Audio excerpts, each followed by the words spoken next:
Thanks for tuning in to the Secret Ingredient podcast from Digital Sandwich, where we believe that everyone has a story behind their story, and that is where the secret ingredient lives. Unleashing the secret ingredient through a combination of personalized custom content, social media, and paid advertising is the very best way to build the relationships that you need to grow your business. With that being said, let's see what's in the kitchen and find out this week's secret ingredient.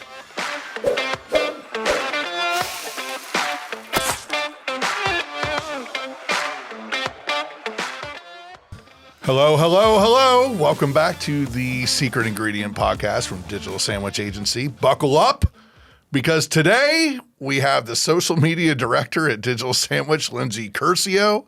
She is a social media influencer, a softball something or other, sometimes rapper.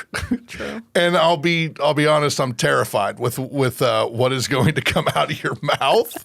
So, hello, Lindsey. Hello. It's good to be here. I often say that when I was created, the filter part of my brain was not properly installed. So you've never had it? No, never. Ever? I think that in high school, there was a brief period of time where I tried to pretend like I had one. But that just meant I couldn't talk at all because I couldn't, if you don't have anything nice to say, don't say it at all. So I just didn't say anything. But now we've since stepped away from that. Sort of hard to believe. Yeah, no, that there was ever a period. I was with quite not shy. Not shy. I presented as quite shy and quiet in high school and in my younger years. Yeah. Yeah, but now here we are. So unpopular opinion. Yeah, between the two of us. Okay. I think you do have a filter. You just choose not to use it. I mean, that's also probably true. I would say that it is probably a choice. Yeah, because I've seen you use it. But it's a lot more fun to not use it. Who am I? That's so real. Yeah. That's so real. You are Adam. Here you roar. Completely identify with that statement. Yes. I have a filter. I often choose not to use it. Yeah. Sometimes it's dirty. Well, no, not like that. Like the filter is dirty, like I need to clean it out first before I can properly the lens use on my it. camera. Yeah, exactly. That's why I have bad pictures. Oh, that's why. Yeah. Yeah, for sure. That's and why. Also, my mom's phone she always takes terrible pictures because she's very greasy. So her camera is always very greasy. Listen, you be nice to that woman because she makes the best salads. She does. Ever. She would be a great podcast guest. I should have her. Oh my gosh. You should totally. I don't know what in the hell we'd talk about, but I don't think we'd care. No, everything under the sun. She would just kind of talk. Yes. I mean, she wins the award for the best teen mom. Oh, for sure. Yeah, I mean, she brings us food. Yeah, she brings us food. She brings us laughs. She brings the entertainment. She checked in while I was out of town. That's true. She dressed up as like you. Me. Yeah, it wasn't even Halloween. Yeah, she's great. She the other day we were at the mall and she was talking to me and she was just talking and talking and talking, and then finally I'm just not saying anything. She's just going, and finally she says, "I feel like I'm talking a lot." That would be correct. So that's where I get it from. Yeah, just in life all the time. Or just the last few minutes? No, she's just always talking. So that would be where I get that from, if there was any wondering. So what do you get from your dad? My eyes. Your eyes? And I can see that. But like, what? My eyes. My lack of letting other people's opinions or emotions affect me. Alter the course. Yeah. Cool. And I would say probably business sense. Yeah, I think there may have been some business conversations around the table at some point that maybe you picked up on. Possibly. I would say that, which is also the reason I think you actually have a filter. So real. Yeah. So how did you get here? How'd you get here? Such a good question. I drove. Yeah, I figured. Yeah. And I don't mean here. How'd you get here? Get here. Yeah. So I went to college at Liberty University. Some of you may have heard of it. That would have been an appropriate time for a sound effect. Went to college at Liberty, studied developmental psychology. I don't really know why. I was very interested. I like to know how people work, how people tick. That interests me a lot. And I wanted to work with kids, but didn't want to be a teacher. And so that was apparently the right field. I since have left all of that behind. In my junior year, a teacher who I had in high school, Amy Mucha, shout out, boo, love you, texted me and a friend and said, hey, I have a friend, Haley. She runs an account called the Cleveland Bucket List, and she's looking for help and with interns and social media help. And it was always something I was interested in. From the time I was young, I don't know why I didn't pick marketing, because from the time I was young, I had this is so embarrassing, but we'll talk about it. I had a Hunger Games fan page good. Called Hunger Games Trilogy with a Z. I had 10K followers, though. And I would write Wattpad fanfic and plot twists and make edits and all of that stuff. I since deleted the account. I got too embarrassed in my 9th grade year, but I rue the day that I deleted it, because it would be great that I still had it. Yeah, that is material forever. Oh, yeah. And then me and my friend Alyssa started an account where it was called Thrifted with Purpose, where we were essentially thrifting clothes and upcycling them and selling them to people. And then we made like a bunch of t-shirts and all of that stuff. So social media has like always been something I've used. So when I got that text, I was like, oh, fun. Absolutely. I would love to do stuff with the Cleveland Bucket List. I'd followed the Cleveland Bucket List for a while. I really liked the account.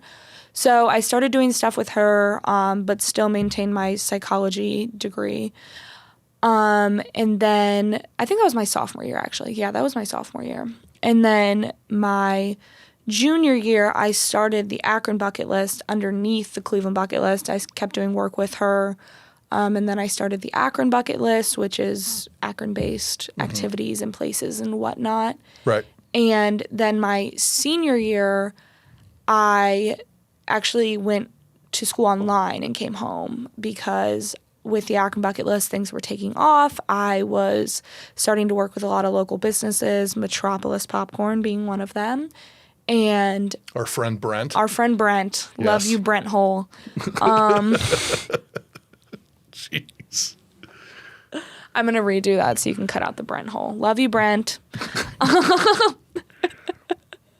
So then I started working with Brent, doing his social media, and he ironically has had an office in the back of a marketing agency called like Digital Sandwich or something like that. Yeah. And I met this really weird man. He wore a lot of Hawaiian shirts, and he said, what do you want to do with your future? And I said, that's such a good question. I have no idea. And he said, you ever thought about doing marketing? And we talked about it, and he was like, do you want a job? And I was like, sure. Like, do you want me to send in a resume, do an interview? And he was like, no, I've been interviewing you every single time that I've interacted with you, so you have a job. And so here I am. I'm using my developmental psychology degree to take on the world of social media. Well, I mean, that sounds odd maybe to some folks. It makes perfect sense to me. I agree. It makes perfect sense to me that with the because that's how we get to the audience, right? Yeah. Like, we have to put ourselves in the head of the audience. What are they thinking, needing, wanting? Yeah, my dad always told me, so the initial plan was that I was going to get my undergrad in developmental psychology. I was going to get my master's and then work as a counselor, and then eventually get my doctorate to be a psychologist. Okay. That was the initial plan, which I physically cannot imagine me doing that. Sure. The plan always sounded odd. Like, it didn't sound right coming out of my mouth. You know what I mean? Yeah. Yeah. And now when I say I do social media, people are like, that makes total sense. But my dad, when I was having struggles of figuring out, like, is this really what I want to do and stuff like that, my dad said, well, whenever we hire a manager at the store, we always look for people with psychology degrees. So even even if it's not that, there are other avenues where people, because you work with people and they want to know. So, yeah, here we are. I mean, it actually makes total sense. And you've, how long have you been here now? Since December. Coming up on a year. Coming up on a year. That's wild. Yeah. And you have definitely added your own flavor to you're definitely an ingredient in the sandwich. Yeah, I am the secret ingredient. Well, as I often say, I wonder how often you all wonder what life before Adam was like, but I can honestly, do you even remember it? But I can also say that works in reverse. Like I don't really remember before Lindsey became part of the team either. So much joy and happiness has happened since then that why would you want to remember? Is really the antics is really the word that comes to mind. Yeah. And I have tics also. Tics? Yeah. Not like the physical animal. You do? No. What? Tics? I was just playing. Have you ever stumbled upon like a hidden gem, like something no one else is noticing, it's just waiting to be discovered? And what did you do about it? Tell me a story. I would say that every single day I wake up look in the mirror and stumble upon a hidden gem. But is that the tics? Yeah, exactly. Yeah, I find a new one every single day. No, that's such a good question. I would honestly say the Akron bucket list. Yeah. A lot of Ohio content was circulated around Cleveland, a lot of Columbus, Cincinnati, stuff like that. And I never grew up. I grew up in Stowe, and so we would go to Cleveland for games and whatnot to hang out. But everything I knew was in Akron, and I just discovered that nobody was really promoting Akron content in the influencer world. Yeah. It's not. And there's plenty of it. Like there's plenty of it. It's a cool town. It's a great town. It's not as flashy. Yeah. Cleveland is more flashy. You've got the hip bars. That sounded so ancient that I just said hip bars. That is so embarrassing. Cut that out. But you've got first of many when you realize you are not as young as you were 10 minutes ago. So embarrassing. Yeah. But you've got the rooftop bars. You've got this obviously like the Cavs and all of that, and so it's just a hot spot. But Akron is awesome. And all of the suburbs around Akron are awesome too. And I realized that there was kind of a hole of content there. And so getting to do that has been really cool. And seeing that a lot of Cleveland influencers will see I post something and are like coming down and also doing a video about it sometimes kind of makes me angry. But flattery. Yeah. Imitation is flattery. Yeah, exactly. But it's cool to see like these people that know everything about Cleveland, I might be showing them a cool spot that like I grew up around. It's crazy to me the amount of people that don't know like what Luigi's is. No, you're not wrong. I mean, that's when we went to Savannah Bananas game. Like we did a team outing, went to Savannah Bananas game. It was very cool. But afterwards, some of you guys went to Luigi's, and there were a few that had no idea what that. I mean, even Mallory and Kenny had never even heard of it, and they live in Cuyahoga Falls. Yeah, it's crazy town. And I was like, we have to go. Right. And just stuff like that, staples that people don't really know about. Even right in the Falls, a lot of people I talk to, I'm like, oh, I work in downtown Cuyahoga Falls. They're like, Cuyahoga Falls has a downtown. I'm like, you need to come here. It is the towpath in the valley, right? So I lived in the valley, like literally in Cedarwood for like 7 years. Yeah. Never stepped foot on the towpath. It's so interesting. Not once. Yeah. I mean, the Beaver Marsh, you get it. I mean, it's fantastic. Yeah. Right? It's gorgeous. We live in, this accessibility. That national park is more visited than the Grand Canyon. Did you know that? Yeah. No, I didn't know that actually. Yeah, it's more That's visited crazy. than the Grand Canyon because it's free and accessible and whatever. So. But I went to school in Virginia, obviously, and so when I have people come visit, I take them to Brandywine, Ledges, all of that stuff, and they're like, wait, like, I didn't know Ohio had this kind of stuff. And I'm like, yeah, like. It's How cool. about This area is the cool. bridge right in downtown Falls? Oh my God. Like when we do our walking Yes. meetings and we Yes. walk down, and it's like you're in Colorado. Gorgina. It's crazy. Yeah. Gorgina, yes. Yeah. Jeez.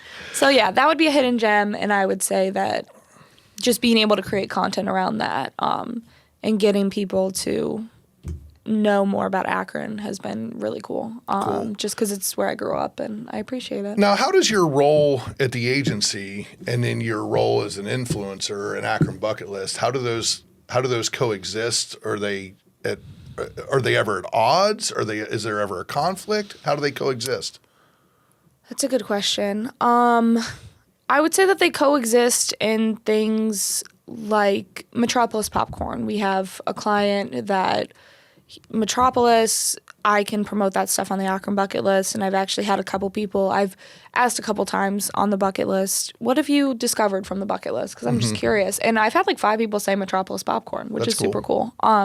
So stuff like that, getting to promote the great local businesses we work with at the agency has been really cool. This is actually a very interesting conversation that I could do an entire podcast on. The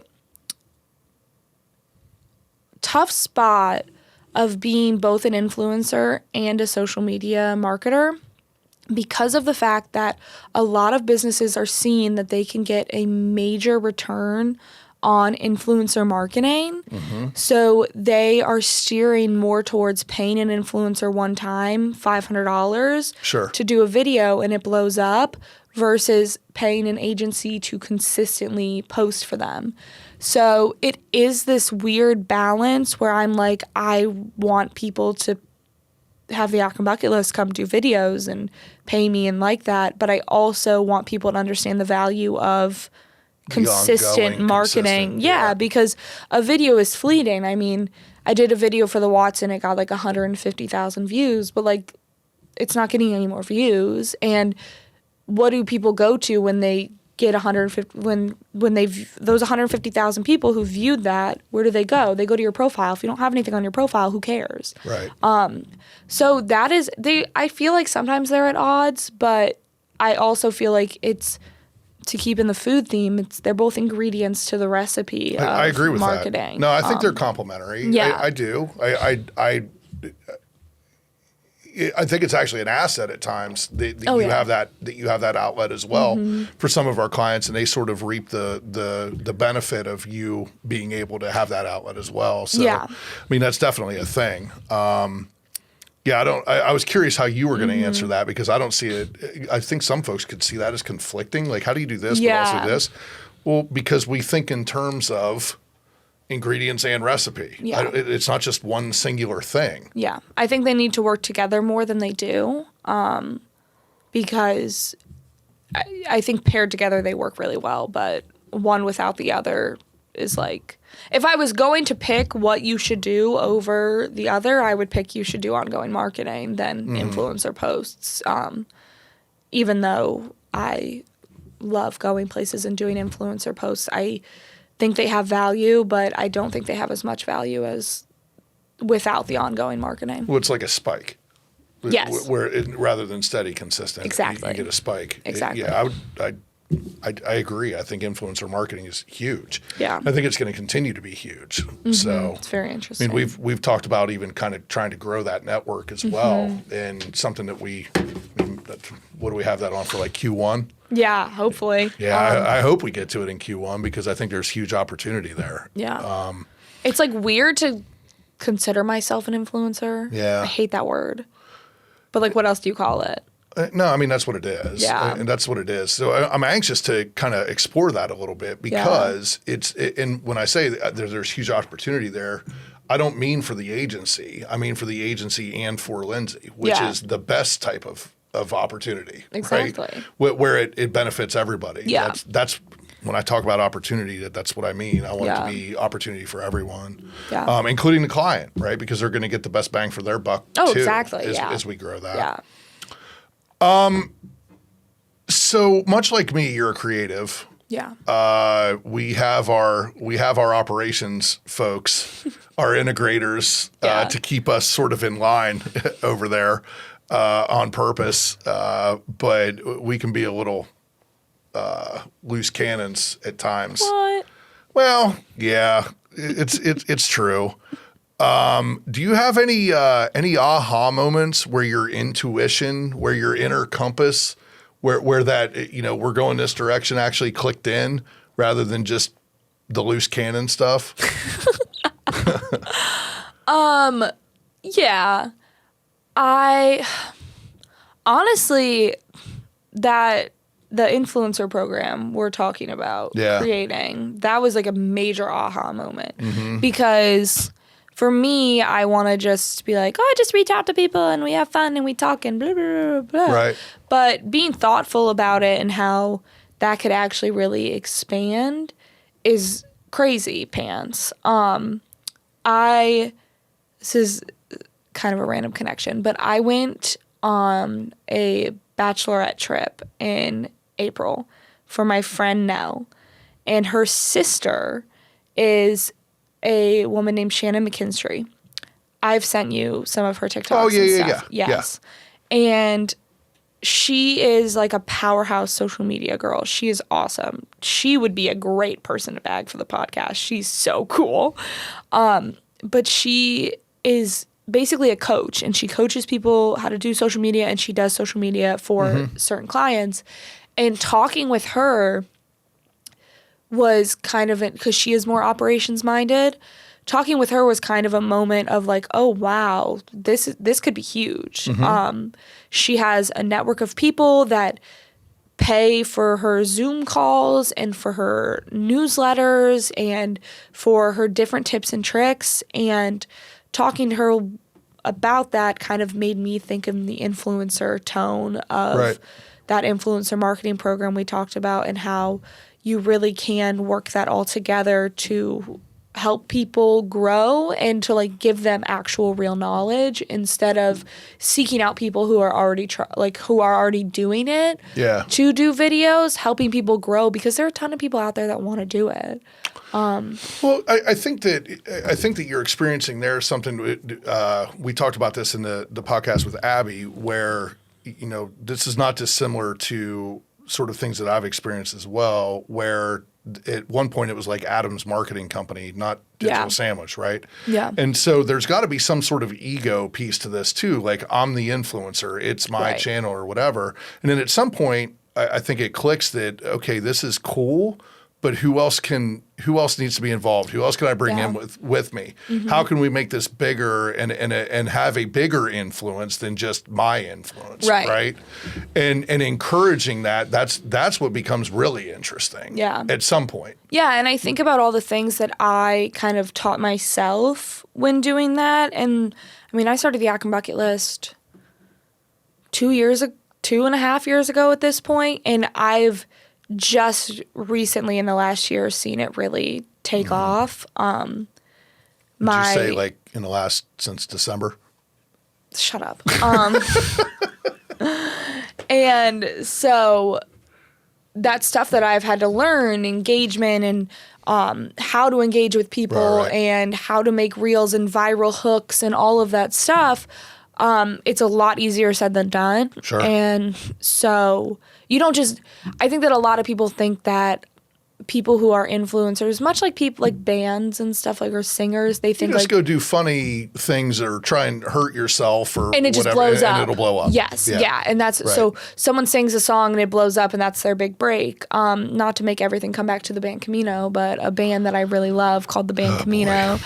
They've been doing music since 2015, and they've just. And you've been at every. I've been at every show. Since then, yes. No, they said in their last concert I was at on Saturday. That was my second one last week too, Columbus and Nashville.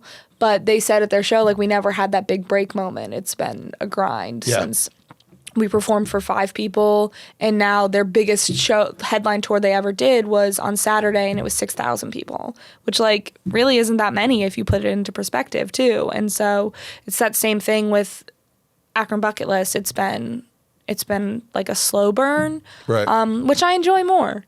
I think that you get that one viral TikTok, that one viral Instagram video, you don't know what to do then. Well, and what do you do next? Right, because Like, then what do you do next? your You niche have is like this- decided for you. Yeah, and you sort of have this false sense of what's going to work and what isn't going to work and whatever. What do you do next? Well, that happened to me actually freshman year of college. My friend Victoria and I made a TikTok, and it got like 1 million views on my page. And so I had like 20,000 followers, and I was like, oh my God, I'm famous. And then every time I posted, 100 people would unfollow me because they only followed me for information about that funny video. Yeah. After that, they didn't care. Right. And so it's really about building your audience and building that niche. I know I've strayed way far off topic, but No, you're good. okay. That was an aha moment for me, is just understanding, building that up and building that program. We need to wrap up, but I'm going to have you back to talk about that one. Way too No. long? We're going to wrap up, but I'm going to have you back to talk more about the influencer stuff. 'Cause Okay. I think that's worth a whole separate episode. Okay. You know, as the agency has evolved and more folks are a part of it, and and everyone's indispensable. It's not the Adam Show anymore, which is amazing. Amen. Thank God. Yeah, thank God for everyone. Yes, thank you. Everybody has a story, right? Yeah. So we want to make sure that those stories get out. So, rapid fire. You didn't ask me what my secret ingredient is. Well, what is your secret ingredient? It's called the Secret Ingredient Podcast. Yeah, so what is and it? I already thought about what my answer what's would your, be. What's your secret ingredient? I would say that my secret ingredient, and this is going to sound so freaking cheesy, but it just is what it is just genuinely being yourself. I thought about it for so long, and I think that I held myself back for so long trying to fit into the CVCA bubble or the Liberty bubble or all of the different bubbles in my life. Yep. And I have just in the past 2 years decided I'm just going to be Lindsey and just be myself. And much like your Hawaiian shirts, whoever likes it, and whoever doesn't. I don't know whoever said that. Shut up. I just think that being your most authentic self is the best secret ingredient you can have. Then one of the best compliments I've ever received in my entire life is that you are just so unapologetically yourself. And I was like, thank you so much. So yeah. I love that word, unapologetically. Yeah. And authentic. I mean, Yeah. that's actually in our mission statement, isn't it? Something about unapologetically authentically. Yeah. I would 100% agree with that. To know Lindsey is to know Lindsey. So, True that. yeah. All right, rapid fire round. I'm ready. Okay. Brussels sprouts, yes or no? Yes, love them. Crispy, love them. Yep. Early bird or night owl? Night owl. You ain't kidding. Definitely not early bird. No. Coffee or tea? Coffee. You might drink as much coffee as I do. Oh, for sure. For sure. It's yikes. Yeah, I for sure do. Innovation or tradition? Innovation. Mm-hmm. Innovation that excites. Right. Favorite sandwich? Oh, God. Oh my gosh. Probably a Reuben. I love a classic Reuben. Diamond Deli Reuben can get it. Can we have that for lunch today? Oh, we should. Can we do that? Maybe. Okay. And then a bonus last question. I'm here. Since settle down is a no-no, what's the right way to tell you everything's going to be okay and don't worry? I need to kind of speak on this for a second. Adam a lot of times tells me to, quote, chill out or settle down. And that is just so the opposite thing to say to someone who has rage inside of them. And but what? Give the context why I'm saying. I'm telling you everything's going to be okay. No, is what I'm saying. I'm not talking patronizing passionately about something, and Adam says, chill out. And that to me is probably the two most condescending words you could ever say to me in my entire life. No, I'm just playing. It just makes me want to do the opposite of chill out. Sure. Tell me to get loud, and then maybe it'll have the opposite effect. Okay, let's see. Get louder. No. Taking notes. Get louder. Perfect. Maybe just say everything's gonna be okay. Because if that's what you mean, then That's what I mean. then just freaking say it. Don't everything's going to be okay. don't patronize me. I love to tell Adam he patronizes me. Yeah, because I react so. My face melts off my face. Yep. Well, thanks for. This wasn't terrible. This wasn't as terrifying as I did. You did good. Thanks so much. I'm so glad. I did didn't say good. anything inappropriate. Ish. Yeah, I really didn't, did No, I? it was good for you. Okay, I didn't swear. Not really. Did I? I can't remember. Did I swear? I don't I'm think not sure. I did. I don't know. Okay. We'll find out. Roll tapes. Well, thanks for being on, and I You're look forward to so having you welcome. back. Absolutely. I think I'm just going to become the new host. You can leave. Oh, we're cooing this as well. Yeah. Okay. Yep. Slay.